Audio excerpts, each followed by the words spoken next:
Greetings, Westside. The purpose of this video is to help start the process of answering PLC question number 1. What do students need to know and to be able to do?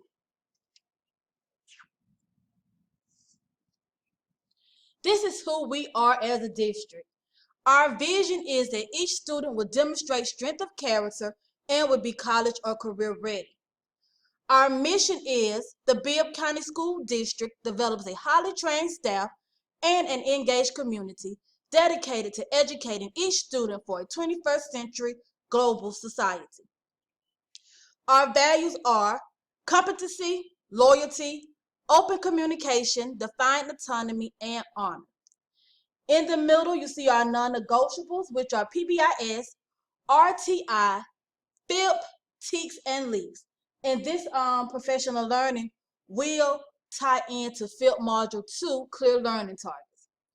We always operate above the line of accountability. We see it, we own it, we solve it, then we do it. And at the bottom right-hand corner, you see our results pyramid, where our experiences foster our beliefs, actions, and then our results. Here's our district strategic map. Today we're going to be focusing in the middle. We are a PLC. We do a standards-based classroom. We know technology. And that will help us to increase student content mastery, post-secondary readiness, and increase the graduation rate and post-secondary options.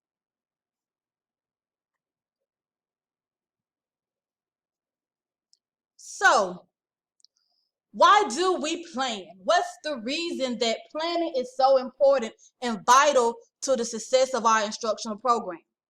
Winning takes planning. 3 reasons why is it important to have a lesson plan: to ensure alignment across the grades and alignment in your content area, in your subject, in your class. Number 2, a good lesson plan makes a confident teacher. Number 3, lesson planning now saves time in the future. And you all know that our instructional goal at Westside is that each student and each classroom will experience meaningful, rigorous, standards-based instruction in a highly engaging learning environment that is tailored to meet their individual needs.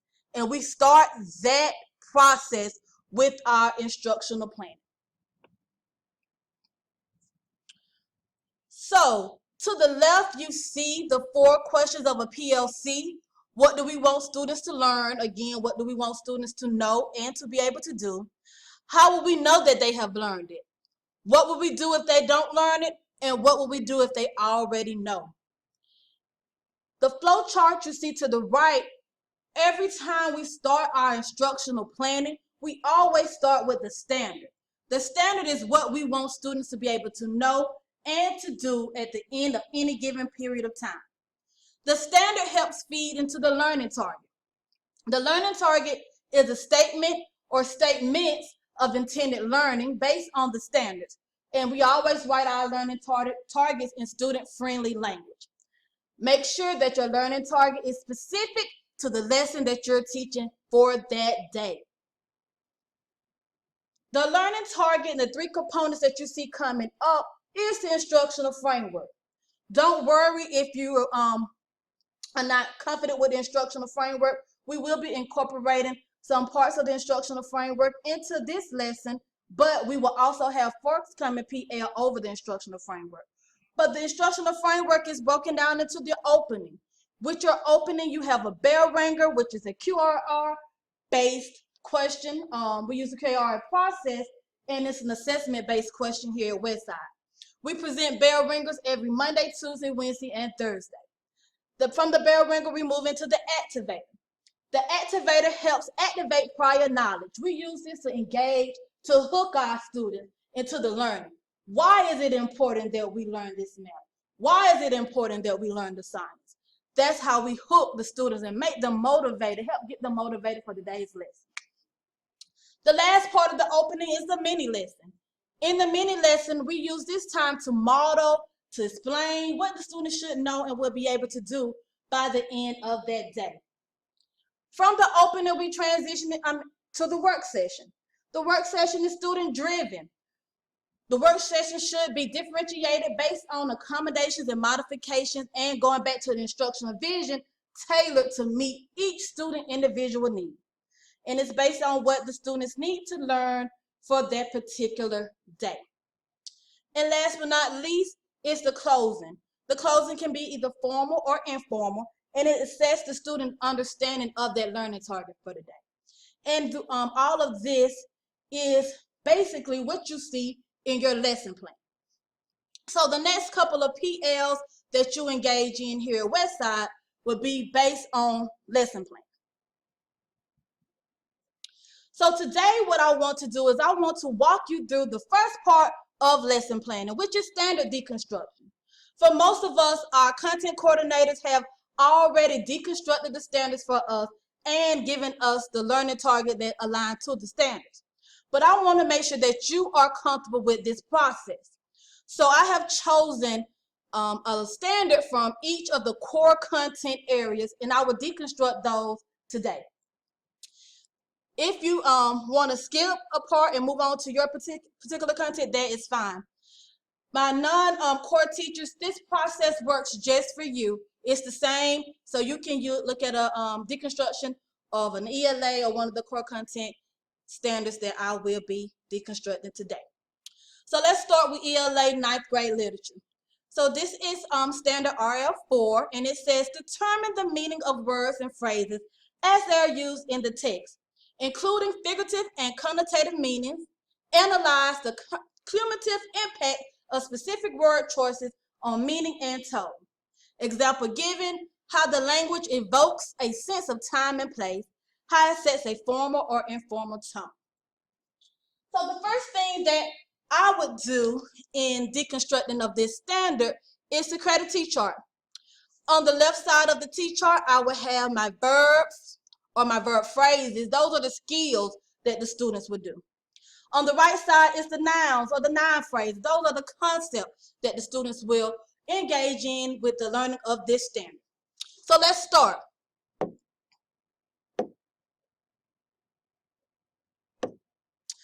So the first verb that I encounter in this standard is determine. And I'm going to just highlight determine. What are we determining? We are determining the meaning of words and phrases as they are used in the text.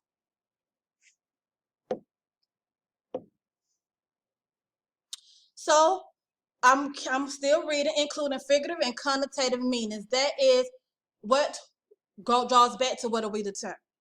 So the second verb that I come across is analyze. So what are we analyzing?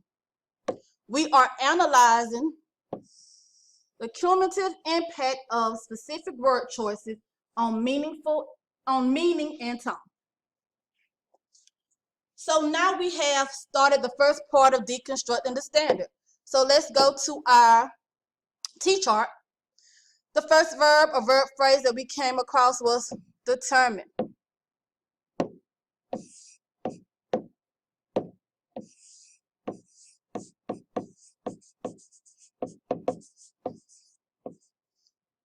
And what are we determining? We are determining the meaning, and this is a noun phrase, our noun phrase that aligns to this skill of words and phrases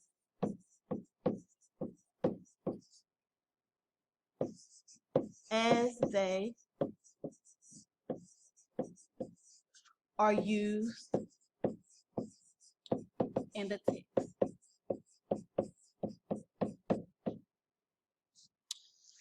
So we have deconstructed or broken down the first part of this standard. We know that our students must be able to determine the meaning of words and phrases as they are used in the text. And they gave us some background on how we should do that. We should make sure we include, and I'm putting this here for additional planning purposes to make sure that we hit all parts of the standard, include figurative language,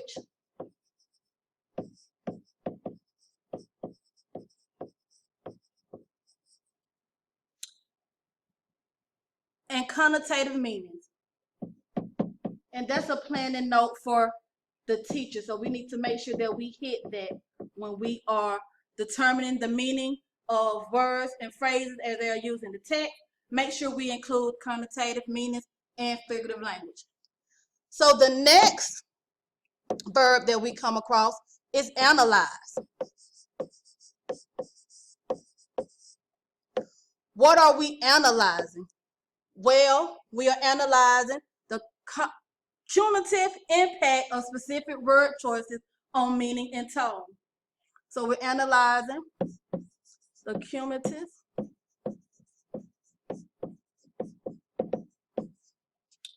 impact of specific word choices on meaning and tone. So we have deconstructed that part of the standard, but we want to make sure we don't forget the extra planning guidance that they give us.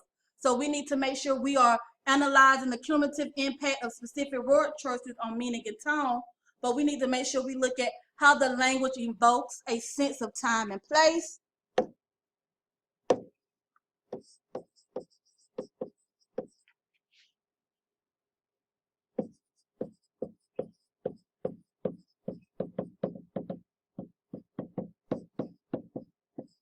and how it sets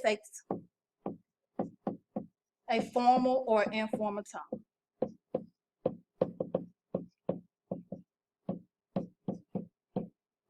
So now you have standard RL4 deconstructed.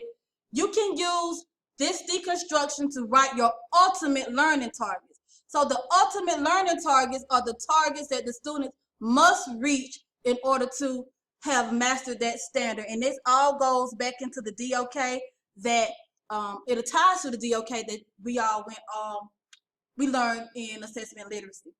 So this is how you deconstruct a standard. Next, we're going to move on to social studies. And this is an example that I pulled from U.S. history. So this standard says, describe the middle passage, the growth of the African population and their contributions, including but not limited to architecture, agriculture, and foodways. So we're going to start with the same process. Let's identify our verbs. So the first verb of verb phrases. The first verb that I see is describe.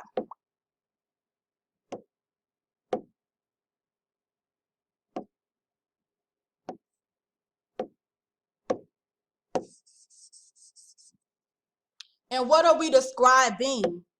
We are describing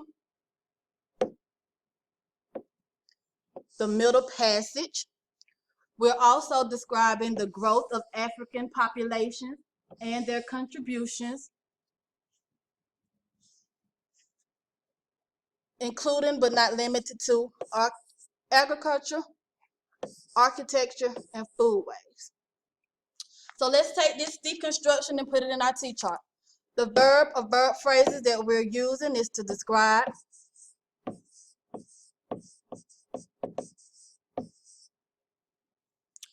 What are we describing? We're describing the middle passage.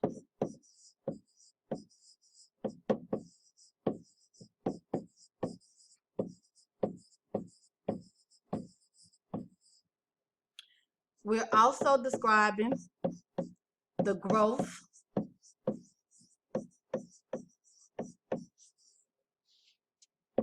of the African population. And we're also describing their contributions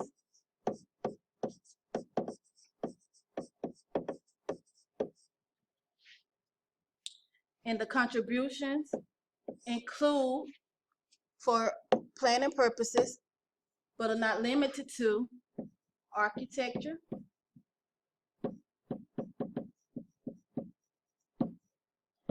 agriculture,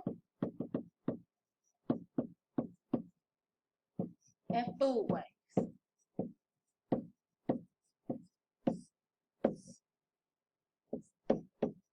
We want to make sure we include those. So again, now we have deconstructed this standard. It can help lead to our ultimate learning target. But if you need to have a scaffolding learning target that helps students to reach this potential, that is okay, and we will discuss that towards the end of this presentation. Social studies. Now we're moving to math. So once again, I'm going to read my standard. This is an Algebra 1 standard.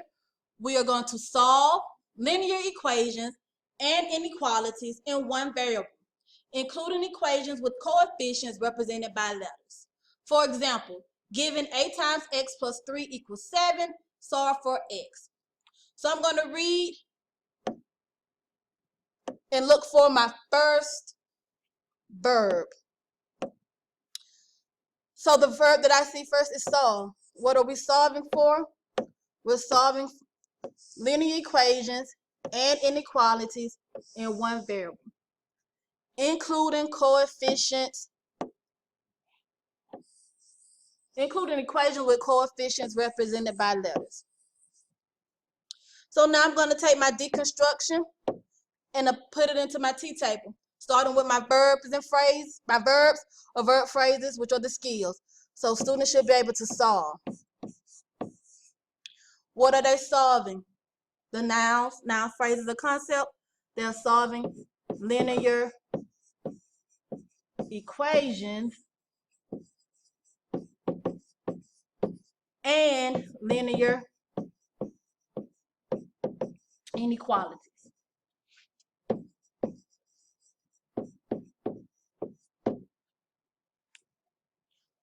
They need to make sure they're in one variable.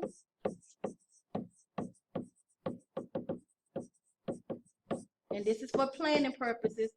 So we know that our students should only solve equations and inequalities with one variable. And we also need to include equations with coefficients.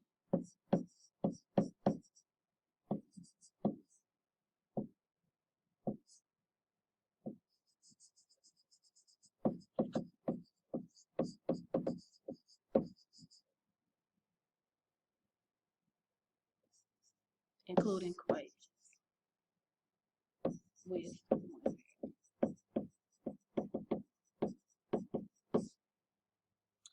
And I was in the process of writing inequalities, but the standard did not say inequalities with one variable. It said include equations with, I'm sorry, it didn't say include inequalities with coefficients represented by letters. It said include equations with coefficients represented by letters. So we want to make sure that we're always teaching what the standard says. So this should go here up under the equations. This is the standard deconstructed, which can lead to our ultimate learning targets of solving linear equations in one variable and solving linear inequalities in one variable and solving linear equations with coefficients represented by letters.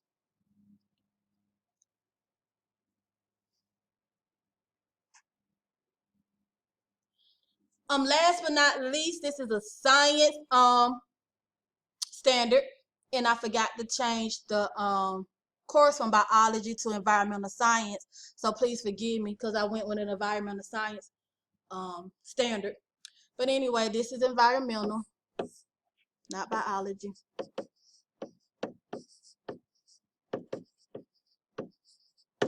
So we're going to deconstruct this environmental standard. So we're going to read it through. Obtain, evaluate, and communicate information to analyze the nature of the relationships between structures and functions in living cells. So let's start by identifying our verbs or verb phrases to deconstruct this standard. So we need to obtain, evaluate, communicate, information to do what with it? To analyze the nature of the relationships between structures and functions in living cells. So let's deconstruct this in our T-table. So we're going to obtain, we're going to evaluate, we're going to communicate,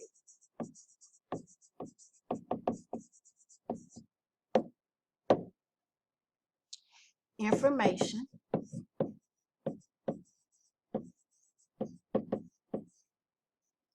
and we're going to use that to analyze the nature of the relationships between structures and functions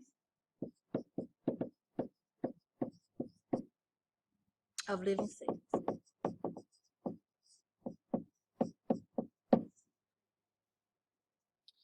So now we can take this deconstructed standard and start building our learning targets, because we know that our students should be able to obtain, evaluate, and communicate information in order to analyze the nature of the relationship between structures and functions of a living cell. So you can see the different level of DOK, the different level of scaffolding, the learning targets that's presented into this one standard. So on the lesson planning rubric, the first three rows of the lesson planning rubric deals with the curriculum and the standards, the learning target, and the course 6 instructional strategy. So if you see the curriculum and the standard, it goes from 0, 1, 2 to 3 points, as well as the learning target. But the course 6 is grayed out for the 2 points, because that's you can't obtain 2 points for that particular look for. So we want to make sure we're shooting for the highest possible points on the rubric. The lesson is tightly focused on a standard or an element. The lesson provides significant and clear connections to local and GSE, Georgia Standards of Excellence, standards in all major phases of the lesson plans. Reference is made to real-world use of the content. Learning targets, we want to shoot for 3 in that one also. Learning targets are clearly aligned to the standard element and are specific as to expected outcome. Learning goal is attainable for the student. So that means that we are giving them a learning target that is for that day. That's something that they can accomplish for that day. And with the course 6 strategy, the lesson includes a course 6 strategy. The strategy is appropriately implemented and aligned to the instructional framework. Ms. Poindexter will be conducting additional course 6 strategies within the upcoming weeks. So if you wasn't here last year to get the course 6 training for the first 4 course 6 strategies, she will be presenting those again this year throughout the upcoming months. So our lesson planning action steps. The first thing that I'm asking you to do is to identify a standard that you will teach during the week of 10-19. After you have identified that standard, and you can use your pacing guides, your district curriculum maps and pacing guides. You can use, I know a lot of content areas have developed pacing calendars. You can use all of those resources to identify a standard that you will teach during the week of 10-19. The second step is to use the information from this video to deconstruct your standard and enter those words, those vocabulary words, into your key vocabulary section of your lesson plan. The ultimate goal from this lesson planning with the CIA team calibration is to have the lesson plan for the week of 10-19 created, and it is on a level 3 for the instructional lesson planning rubric.